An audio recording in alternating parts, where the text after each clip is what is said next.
hum linnas. Assalamualaikum bro.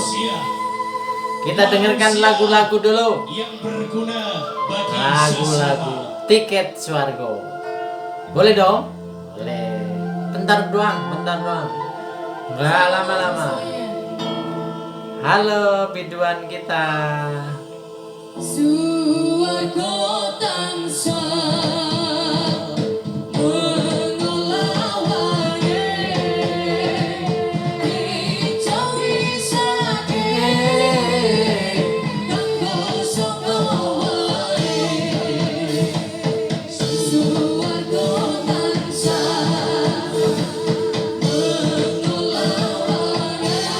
Iya dong.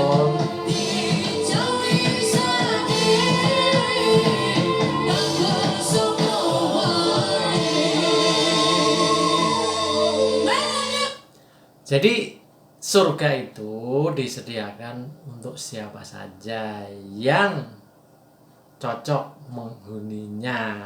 Gini bro, aduh hari-hari ini lagi rame masalah bukan tiket swargonya, tiket surga bukan, tetapi masalah kota amal bro. Kota amal lagi diperbincangkan, katanya dijadikan bekal untuk menjadi seorang teroris. Waduh, ya ini gimana ya? Mau melihatnya dari mana? Kalau dari sisi teroris nanti gimana? Kalau dari sisi bukan teroris nanti gimana? Tapi gini bro, tadi soal tiket swargo, tiket surga itu katanya kalau kita, Anda, lu, gue itu suka beramal. Salah satu cara beramal melalui kota amal. Cuman masalahnya sekarang kota amal lagi dipersoalkan. Herannya saya ini, kenapa yang disalahin kota amalnya? Jangan nyalain kota amal. Kota amal nggak salah.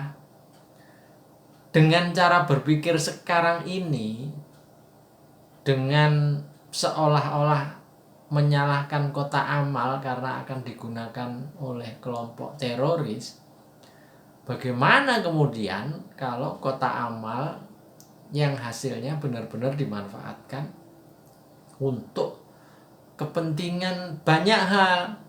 Misalnya anak yatim, janda-janda jumbo, orang-orang, kan ada pesantren yang mengelola menyembuhkan orang-orang gila. Ada pesantren yang anak-anak santrinya itu anak-anak yang dari kalangan terbuang dalam tanda kutip. Seharusnya mereka-mereka ini adalah dipelihara oleh negara karena pasalnya jelas. Harusnya mereka ini ya dikelola oleh negara. Tapi ya bagaimana? Sedangkan mensosnya saja tertangkap KPK dan luar biasa duit yang diembat banyak juga. Nah sekarang sudah mensosnya tersangka, kota amalnya tersangka. Lalu bagaimana itu?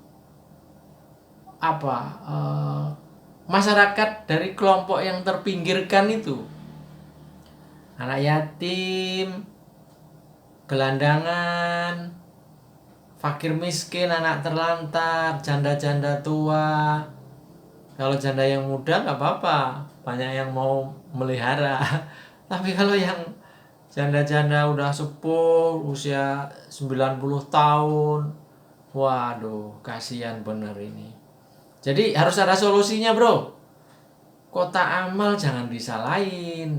Yang disalahin adalah mereka-mereka pengelola kebijakan ini yang nggak jelas itu. Jadi ini saya kira kota amal di masjid masing-masing aja lah. Kita nggak usah ngomongin yang negara lah. Kita ngomongin di wilayah RT kita, masjid kita. Saya kadang-kadang tidak habis pikir, tidak mengerti bagaimana cara berpikir para takmir masjid, para pengurus masjid itu. Kadang-kadang mohon maaf, ada satu masjid itu yang sisa saldonya setiap Jumat itu di atas ratusan juta bro, 700 juta, 500 juta.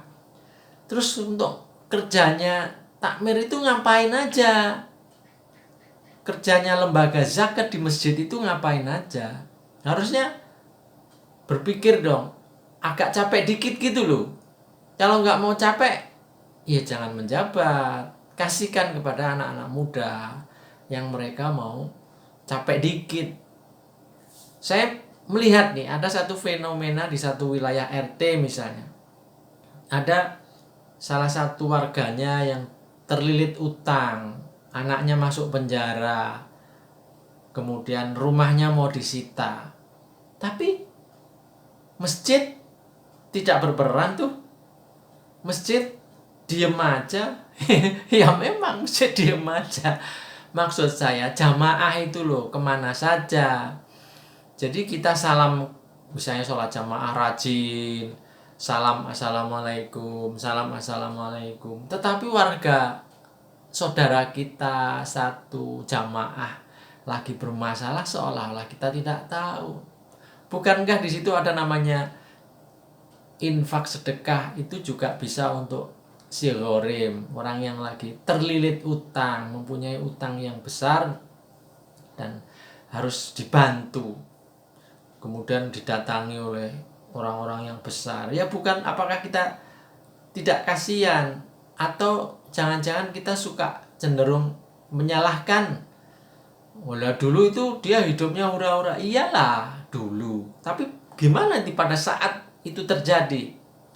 Jadi menurut saya kembali ke soal kotak amal ini jangan sampai kemudian di setiap warung Tegal, di setiap warung-warung kecil, warung bubur, warung di kafe-kafe yang selama ini ada kotak amalnya kemudian hilang begitu saja. Masa kalau kotak amal hanya satu omplong kecil itu harus izin kemana? Waduh, ini kadang-kadang begitu loh, pemberitaan, kemudian pengambil kebijakan. Dalam kasus ini saya kira Pak Polisi juga harus arif lah dalam mengumumkan. Jadi bagaimana sebelum diumumkan itu dipikirkan dulu dampaknya ini. Ini coba bayangin kalau kemudian kotak amal lenyap dari seluruh peredaran di warung-warung itu yang jumlahnya ribuan.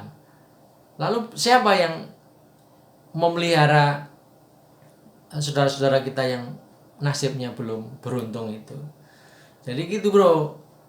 Saya kok cenderung cara kita berpikir itu loh yang miring gitu. Harus dibikin lurus. Jadi walaupun saya peci miring gitu, Ahmad Baru tuh peci miring ini channel kita ini, tetapi kita ngajari untuk yang lurus. Sebenarnya latar belakang peci miring ini adalah selama negara, masyarakat, dan kita ini masih begini-begini dalam mengambil sikap, dalam melogikakan sesuatu, dalam menerjemahkan sebuah peristiwa, dan itu menurut saya tidak benar. Ya, selama itu pula peci saya masih miring. Termasuk negara ini, bagaimana pasal yang menyebutkan bahwa anak-anak fakir miskin dan anak-anak terlantar dipelihara oleh negara. Di mana itu? Rumus itu di mana terjemahannya? Apalagi menteri yang menangani itu juga malah yang berkorupsi. Aduh, kacau betul itu. Jadi wahai para pejabat, kami ini rakyat, mau diapain aja nurut. Tapi kalau cara mengambil kebijakannya salah, mosok ya harus nurut, mosok harus didemo. Ya saya kira saya demonya lewat YouTube ini, gitu ya bro. Moga-moga ada manfaatnya. Peci miring sekedar mengingatkan. Jangan lupa like, share, dan subscribe. Moga-moga ada manfaatnya. Moga-moga memberi barokah untuk kita semua. Supaya apa? Supaya tiket surga itu bisa kita terima. Monggonya. As.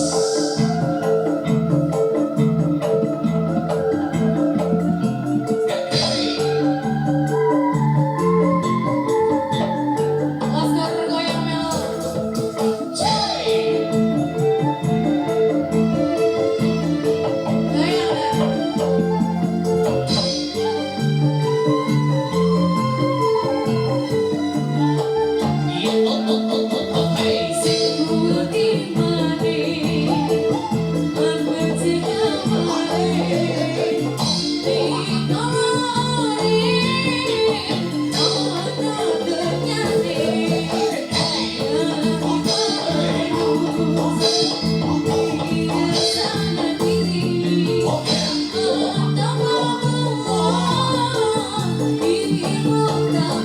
Gitu bro, sampai ketemu lagi. Peci miring mengingatkan.